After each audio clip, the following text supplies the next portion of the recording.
Purihin natin ang Diyos.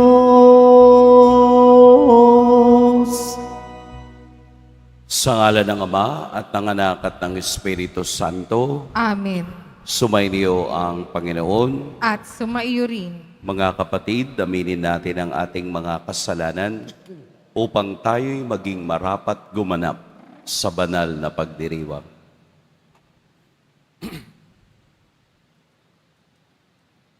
Tayo pong lahat, inaamin ko sa makapangyarihang Diyos At sa inyo mga kapatid, na luba akong nagkasala sa isip, sa salita, sa gawa, at sa aking pagkukulang. Kaya isinasamo ko sa mahal na Birheng Maria, sa lahat ng mga anghel at mga banal, at sa inyo mga kapatid, na ko'y ipanalang sa Panginoong ating Diyos. Kaawaan tayo ng makapangyarihang Diyos, patawarin tayo sa ating mga kasalanan, at patnubayan tayo sa buhay na walang hanggan. Amen. Panginoon, kaawaan mo kami. Panginoon, kaawaan mo kami. Kristo, kaawaan mo kami. Kristo, kaawaan mo kami. Panginoon, kaawaan mo kami. Panginoon, kaawaan mo kami. Isama natin sa pagdiriwang na ito ang lahat ng ating mga intensyon, ang intensyon para sa ating pamilya. Ipagdasal din natin ang lahat ng mga may sakit, naway patuloy silang biyayaan ng Diyos ng kagalingan. Ganon din ang ating mga OFWs, naway manatili silang nakatutok sa Diyos upang ang kanilang buhay ay Kanya rin namang alalayan. Manalangin tayo. Ama naming makapangyarihan, kaming iyong mga kinugkop ay niloob mong maging mga anak sa liwanag mong kaloob. Huwag mong ipahintulot na sa katiwalian kami ay masangkot. Panatilihin mo kaming nagliliwanag sa iyong katapatang lubos na sumisikat. Sa pamamagitan ni Hesukristo, kasama ng Espiritu Santo, magpas sa walang hanggan. Amen. Magsiupo po ang lahat. Pagbasa mula sa aklat ng Henesis. Noong mga araw na iyon, inapura ng mga anghel si Lot. Madali, ialis mo na ang iyong asawa at mga anak nang hindi kayo madamay sa pagkawasak ng lungsod. Nag-aatubili pa si Lot, datapwat sa habag ng Panginoon. Halos kaladkarin na sila ng mga lalaki palabas ng lungsod. Pagkatapos, sinabi ng isa sa mga anghel, "Iligtas ninyo ang inyong sarili. Huwag kayong lilingon o hihinto sa kapatagan. Magtago kayo sa kaburulan para hindi kayo mamatay." Ngunit sumagot si Lot, "Huwag na roon, Ginoo. Sa bagay, napakalaki na ng utang na loob ko sa inyo. Iniligtas na ninyo ako. Ngunit napakalayo ng mga kaburulan. Baka hindi ako makarating doon. Hindi ba maaaring doon na lamang sa maliit na bayang iyon? Oo, doon na kayo magpunta at hindi ko wawasakin ang bayang iyon. Kaya madali ka. Hindi ko maitutuloy ang gagawin ko hanggat wala kayo roon. Maliit ang bayang iyon, kaya tinawag na Zoar. Mataas na ang araw ng sapiti ni Lot ang Zoar. Ang Sodoma at Gomora ay saka pa lamang pinaulanan ng Diyos ng nagniningas na asopre. Tinupok ng Panginoon ng mga lunsod na iyon at ang buong kapatagan. Lahat ng mamamayan doon, pati ang mga pananim. Ngunit lumingon ang asawa ni Lot, kaya't siya'y naging haliging asin. Kinabukasan, si Abraham ay nagmamadaling pumunta sa dakong pinagtagpuan nila ng Panginoon. Mula roon, tinanaw niya ang Sodoma at Gomora at ang buong kapatagan.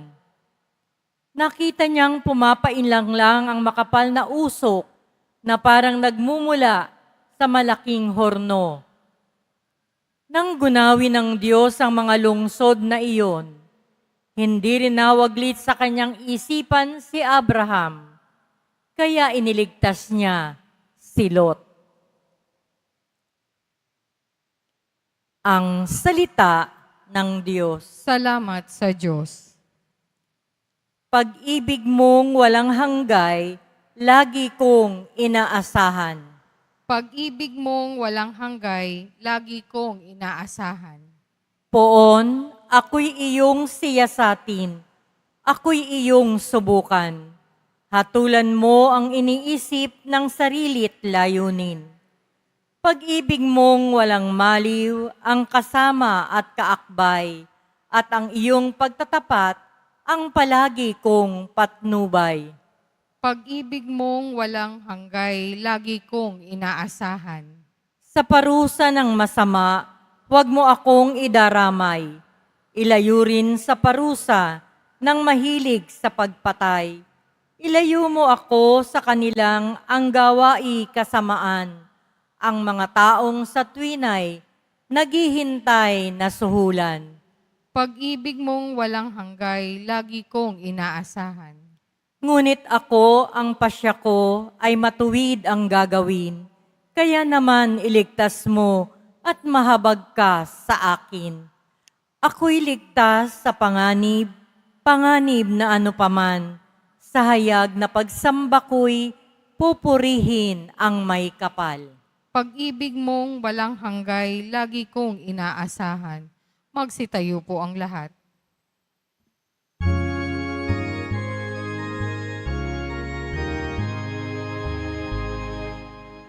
Alleluia,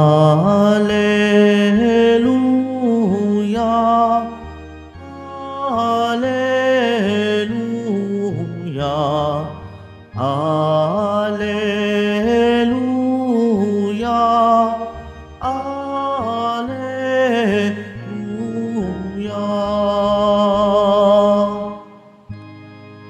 Kung ikaw ang pag-asa, ang salita mo'y ligaya,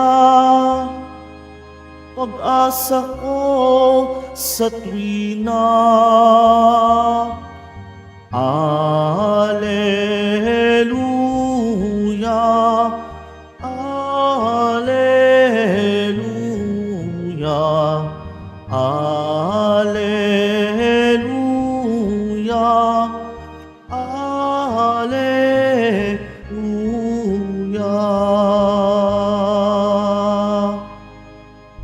Sumainyo ang Panginoon. At sumaiyo rin. Ang mabuting balita ng Panginoon ayon kay San Mateo. Papuri sa iyo, Panginoon.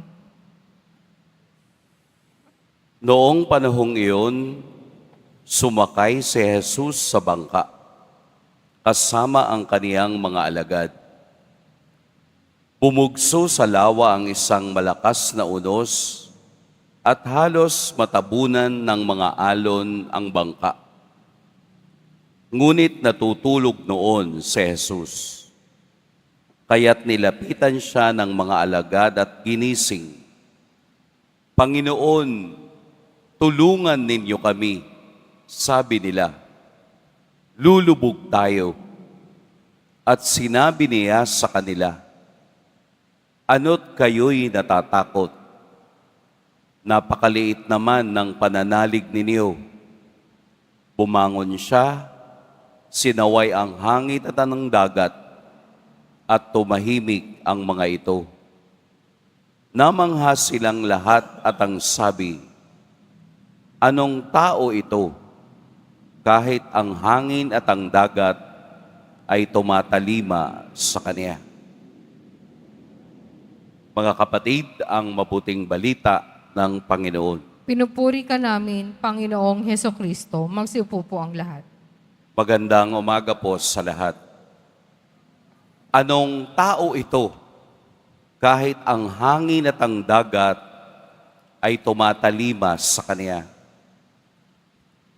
Tanong ng hindi pa siya masyadong kilala ng kaniyang mga alagad. Marahil kilala lang nila si Jesus bilang external. Yun bang panglabas na anyo lamang ang kanilang nakikita kay Kristo? Pero yung kaniyang pagkadiyos, hindi pa nila nakikita. Kaya tao ang tingin nila kay Kristo. Totoong tao, pero hindi pa lumalalim sa isip nila ang kaniyang totoong pagkadiyos. Kung inyong mapapansin, ang kaniyang mga alagad, karamihan ay mangingisda. Hindi ba nila na-anticipate na dun sa lawa ay may darating na unos? Gayong kaya nilang basahin ang itinatakbo ng panahon. Bakit hindi nila ito nakita? Only fishermen ang pwedeng magsabi ng sitwasyon ng dagat. Tayo mga ordinaryong tao, hindi natin yun kayang basahin. Alam nila kung uulan sa gitna. Alam nila kung maayos ba ang alon. Pati ang oras ng takbo ng dagat. Alam nila yan. Pero siguro dahil excited sila dahil kasama si Kristo, nawala na yon sa kanilang huna-huna, nawala na yon sa kanilang kaisipan. Kaya sakay na lang tayo. Kung tayo ay papasok doon sa imahe ng Ebanghelyo, ang bangka ay sumisimbolo sa simbahan. Na tayong lahat ay nakasakay at naglalakbay. At sa ating paglalakbay, talagang nagkakaroon ng unos at hampas ng alon ang ating buhay. Wala naman talagang buhay na walang alon. Wala naman talagang buhay na walang challenges. Wala namang buhay na walang problema. Kasi yung mga taong walang problema, nasaan sila? Nasa sementeryo. Wala nang problema. Habang tayo'y nabubuhay, tayo'y naglalakbay. At ang paglalakbay na yan ay sumisimbolo sa pagsakay sa isang bangka. At ang wala sa bangka, ang siyang hinahampas ng alon. Ibig sabihin, ang wala doon sa simbahan, ang wala doon sa pananalig sa Diyos, ang mabilis na bumibigay. Yung walang pananalig sa kaniyang presensya, ang unang tinatamaan. Kaya nga po, hindi lamang natutulog ang Diyos. Kahit sa kaniyang pagtulog, siya'y nakikinig.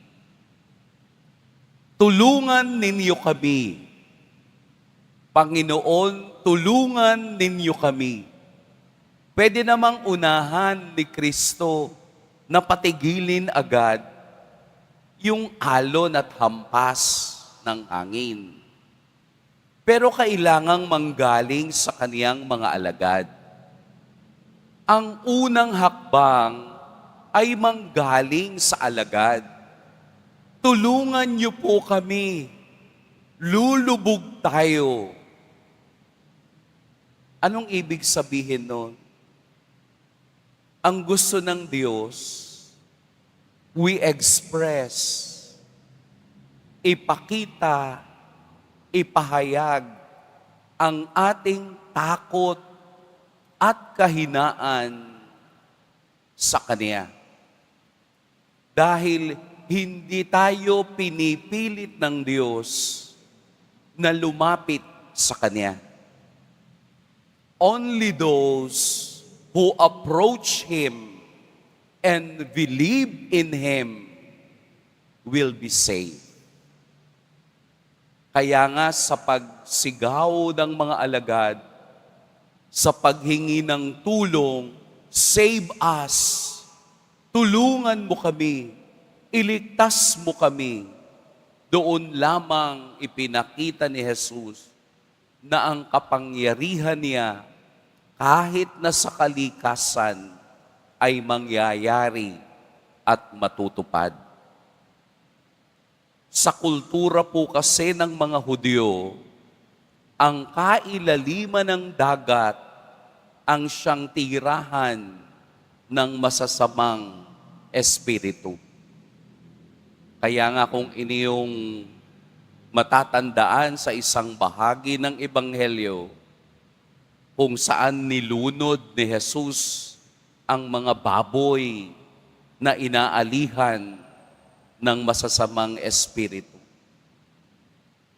Sa ating Ebanghelyo, ang pagbangon ni Jesus at pagsuway sa hangin at alon ay pagpapakita na ang lahat ay nasa ilalim ng kaniyang kapangyarihan. Ang tangi lamang nating magagawa na sa kabila ng takot ay mayroong pagtitiwala.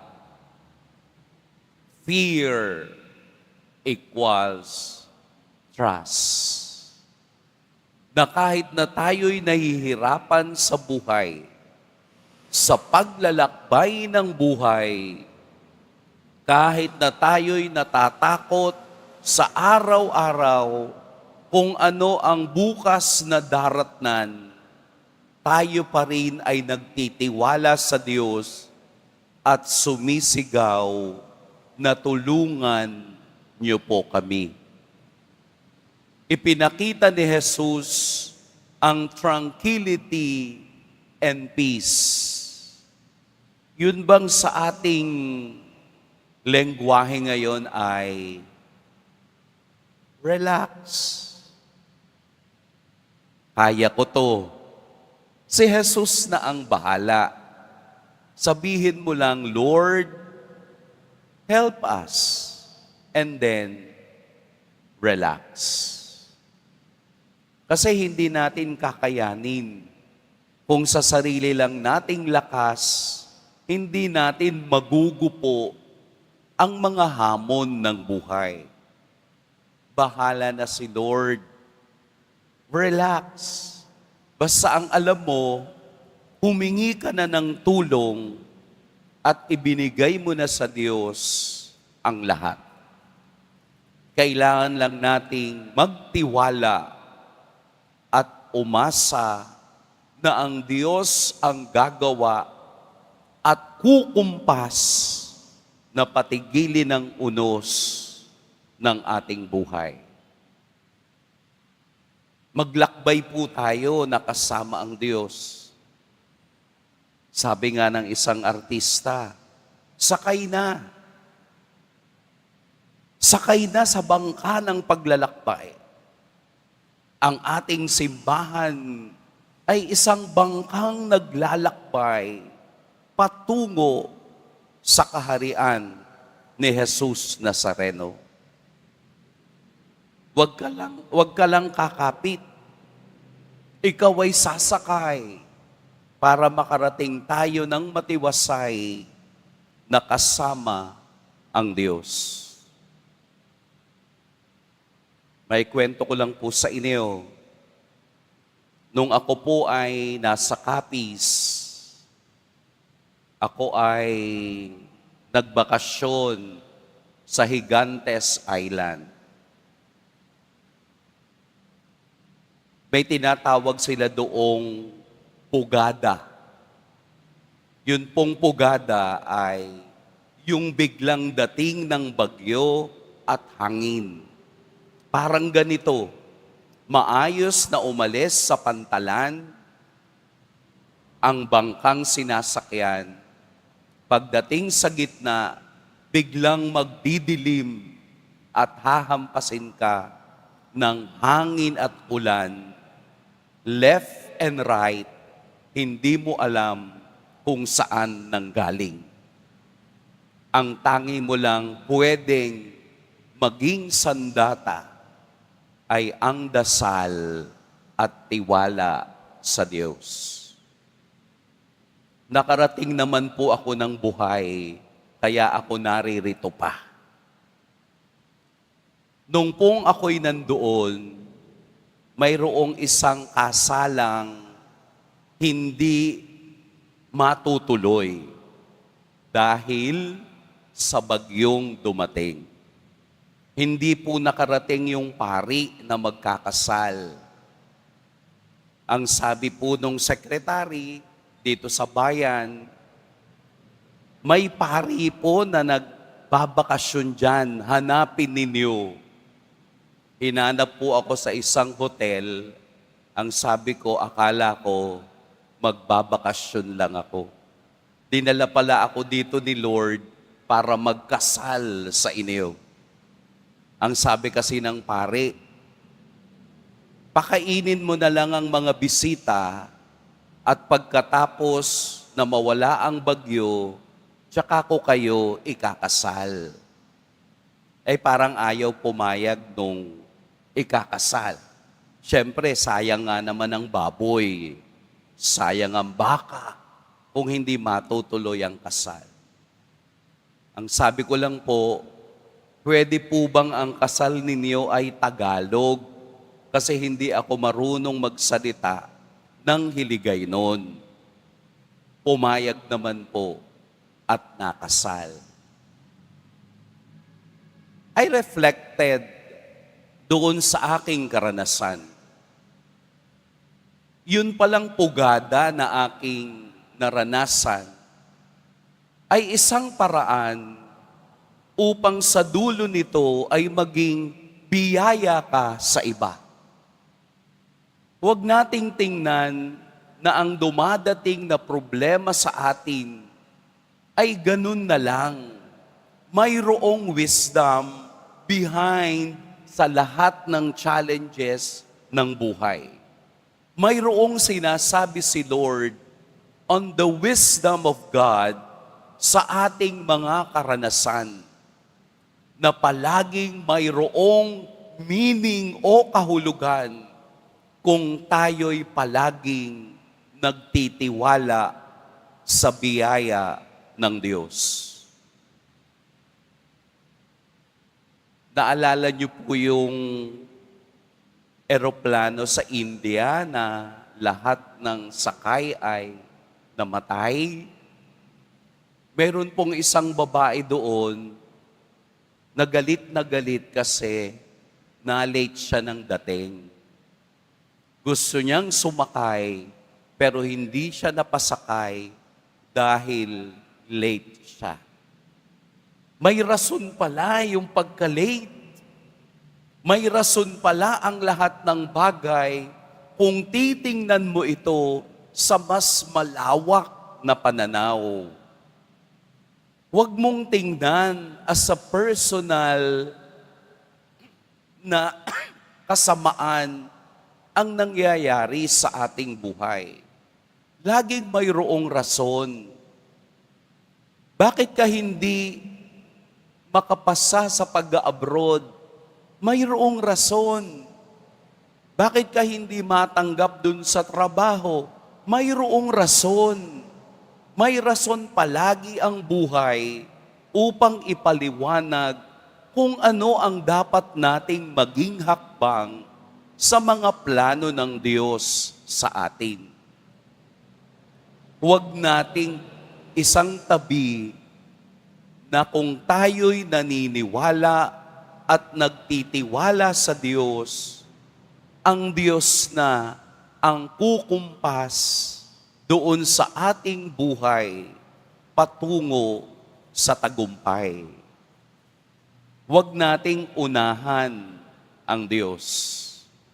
Si Kristo dun sa bangka, doon sa unahan nakasakay, doon natutulog, doon niya nakita ng mga alagad ang kaniyang kapangyarihan. Hayaan nating manguna ang Diyos sa atin. Huwag nating unahan. Kasi kung uunahan natin ang Diyos, nagiging mas Diyos tayo sa Kanya. Sa gitna po ng takot, tayo'y magtiwala sa Diyos at palagi nating sabihin sa ating sarili, relax.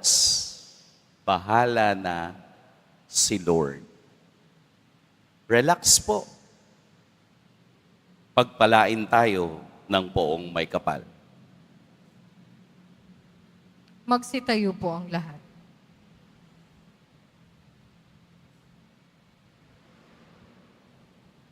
Minamahal kong mga kapatid, sumusunod sa anak ng Diyos maging ang hangin at alon. Mulat sa katotohanan ito, manalangin tayo ng may pananalig para sa katahimikan ng napakagulong mundo. Panginoon, ipagkaloob mo sa amin ang iyong kapayapaan. Panginoon, ipagkaloob mo sa amin ang iyong kapayapaan.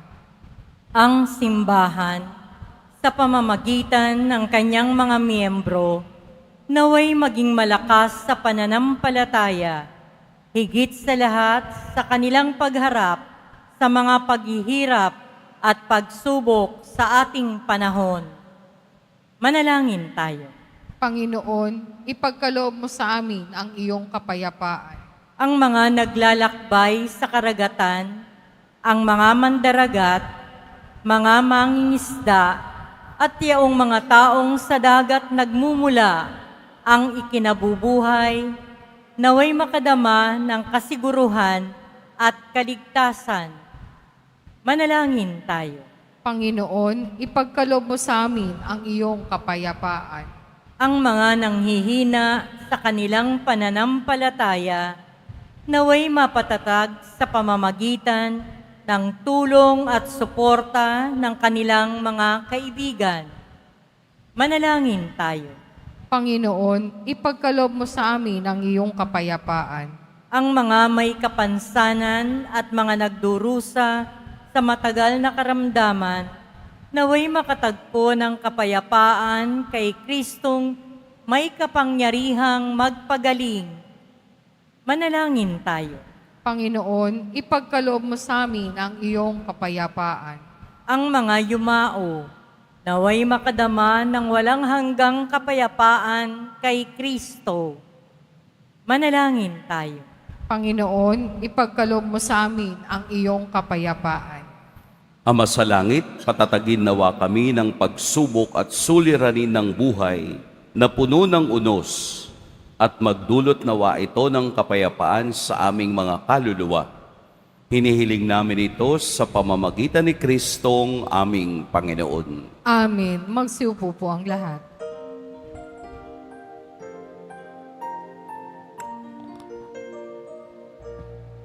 Tanggapin ninyo, O Diyos naming Ama,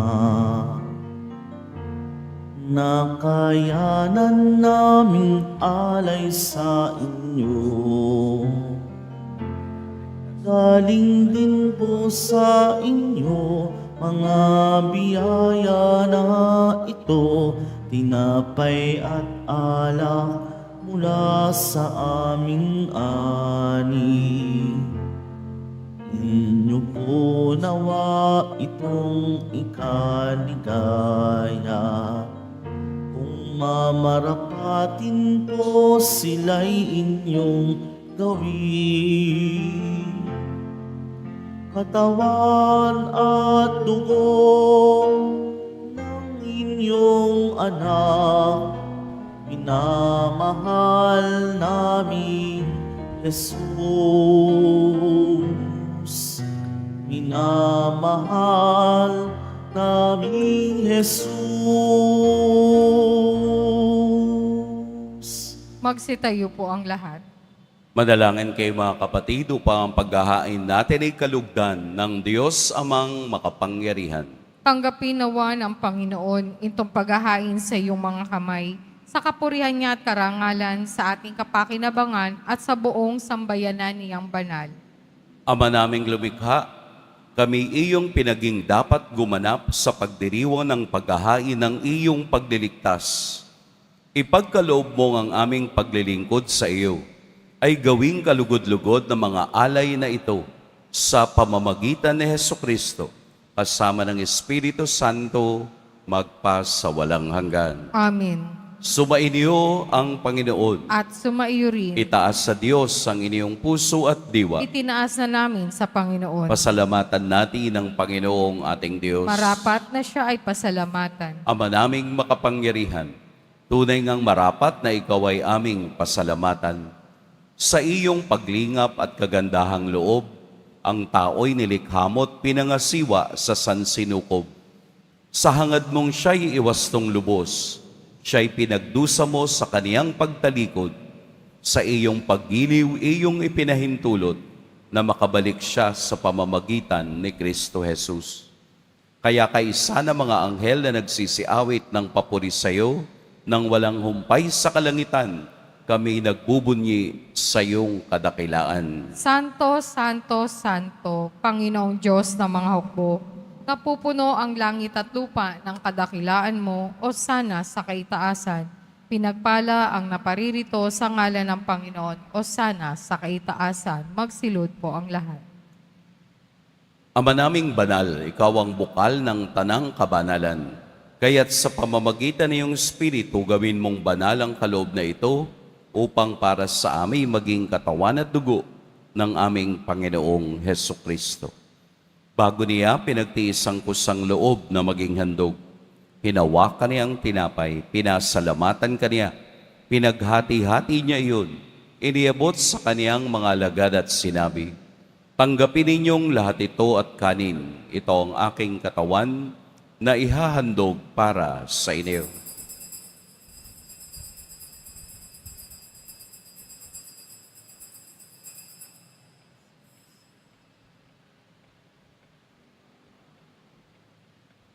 Gayun din naman, noong matapos ang hapunan, hinawakan niya ang kalis, muli kaniyang pinasalamatan, inabot niya ang kalis sa kaniyang mga alagad at sinabi, "Tanggapin ninyong lahat ito at inumin, ito ang kalis ng aking dugo, ng bago at walang hanggang tipan, ang aking dugo na ibubuhos para sa inyo at para sa lahat, sa ikapagpapatawad ng mga kasalanan. Gawin niyo ito sa pag-alala sa akin."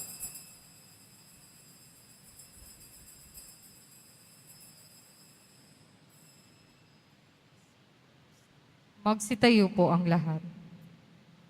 Ipagbunyi natin ang misteryo ng pananampalataya. Si Kristo'y namatay, si Kristo'y nabuhay, si Kristo'y babalik sa wakas ng panahon. Ama, ginagawa namin ngayon ang pag-alala sa pagkamatay at muling pagkabuhay ng iyong anak.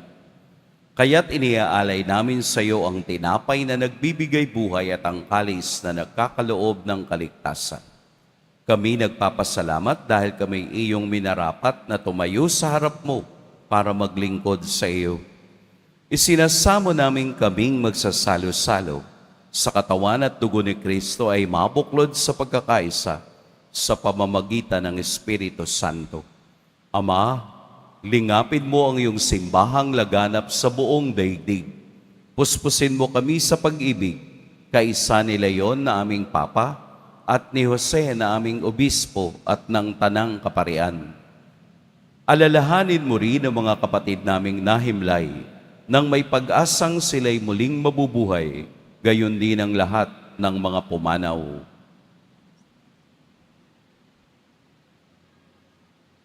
Kaawaan mo sila at patuloyin sa iyong kaliwanagan. Kaawaan mo at pagintapating kaming lahat na makasalo sa iyong buhay na walang wakas. Kaisa ng mahal na Birheng Maria na ina ng Diyos, ng kabiyak ng puso niyang si San Jose, kaisa ng mga apostol ni San Juan Bautista, at ng lahat ng mga banal na namuhay dito sa daigdig ng kalugod-lugod sa iyo, maipagdiwang nawa namin ang pagpupuri sa ikararangal mo sa pamamagitan ng iyong anak na aming Panginoong Hesukristo. Sa pamamagitan ni Kristo, kasama niya at sa Kaniya, ang lahat ng parangal at papuri sa iyo, Diyos, Amang makapangyarihan, kasama ng Espiritu Santo, magpa sa walang hanggan. Amen. Sa tagubilin ng nakagagaling na utos at sa turo ni Jesus na Panginoon natin at Diyos, ipahayag natin ng lakas loob. Ama namin, sumasalangit ka. Sambahin ang ngalan mo, mapasa amin ang kaharian mo, sundin ang loob mo dito sa lupa para nang sa langit. Bigyan mo kami ngayon ng aming kakanin sa araw-araw at patawarin mo kami sa aming mga sala para nang pagpapatawad namin sa nagkakasala sa amin. At huwag mo kaming ipaintulot sa tukso at iadya mo kami sa lahat ng masama. Hinihiling namin kami iadya sa lahat ng masama. Pagkalooban ng kapayapaan araw-araw, iligtas sa kasalanan at ilayo sa lahat ng kapahamakan. Samantalang aming pinananabikan ang dakilang araw ng pagpapahayag ng tagapagligtas naming si Hesukristo. Sapagkat iyo ang kaharian at ang kapangyarihan at ang kapurihan magpakailanman. Amen. Panginoong Hesukristo, sinabi mo sa iyong mga apostol, kapayapaan ang iniiwan ko sa inyo, ang aking kapayapaan ang ibinibigay ko sa inyo. Tunghayan mo ang aming pananampalataya at wag ang aming pagkakasala. Pagkalooban mo kami ng kapayapaan at pagkakaisa ayon sa iyong kalooban, kasama ng Espiritu Santo, magpa sa walang hanggan. Amen. Ang kapayapaan ng Panginoon naway laging sumainyong lahat. At sumaiyo rin. Magbigayan kayo ng kapayapaan sa isa't isa. Kordero ng Diyos na nag-aalis ng mga kasalanan ng sanlibutan, maawa ka sa amin. Kordero ng Diyos na nag-aalis ng mga kasalanan ng sanlibutan, maawa ka sa amin. Kordero ng Diyos na nag-aalis ng mga kasalanan ng sanlibutan, ipagkaloob mo sa amin ang kapayapaan, magsilud po ang lahat. Narito si Jesus ang ating kapanatagan sa udos ng buhay. Ito ang kordero ng Diyos. Ito ang nag-aalis ng mga kasalanan ng sanlibutan. Mapapalad ang inaanyayahan sa kaniyang piging. Panginoon, hindi ako karapat-dapat na magpatuloy sa iyo, ngunit sa isang salita mo lamang ay gagaling na ako.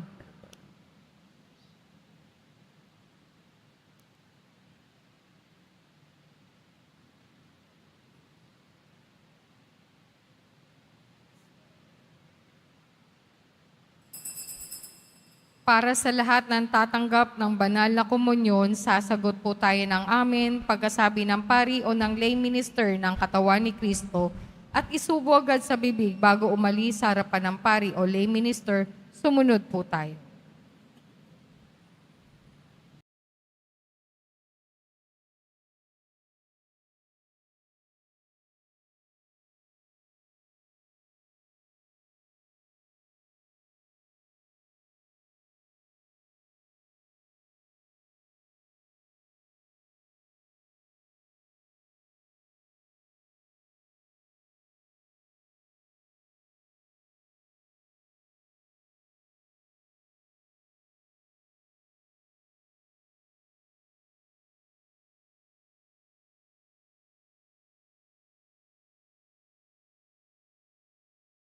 Manalangin tayo.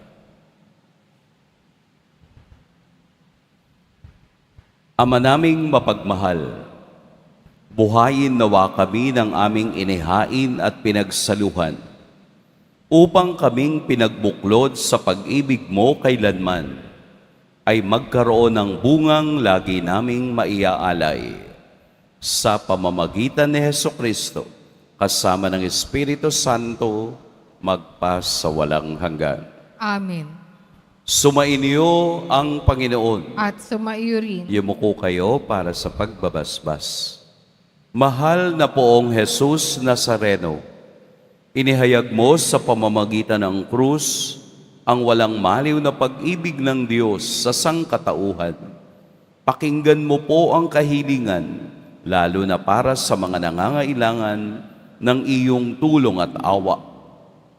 Makamtan nawa namin ang iyong kasagutan na may utang na loob na tinatanaw. Basbasan din po ninyo itong mga imahen at dasalan upang lalo kaming manalangin at magtiwala. Sa pamamagitan ng bendisyon na ito, naway lalo kaming maging mapaglingkod, masunurin at tapat sa iyo na aming malwalhating Panginoon magpa sa walang hanggan. Amen. At pagpalain kayo ng makapangyarihan at mapagmahal na Diyos, ang Ama at Anak at Espiritu Santo. Amen. Humayo kayong taglayang kapayapaan ng Poong Jesus Nazareno. Salamat sa Diyos.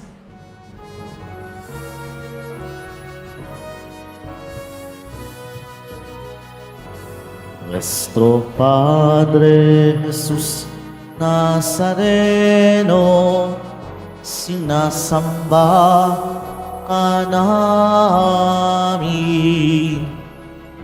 Pinipintuho ka namin, aral mo ang aming buhay at kaligtasan. Nuestro Padre Jesus Nazareno, iligtas mo kami sa kasalanan.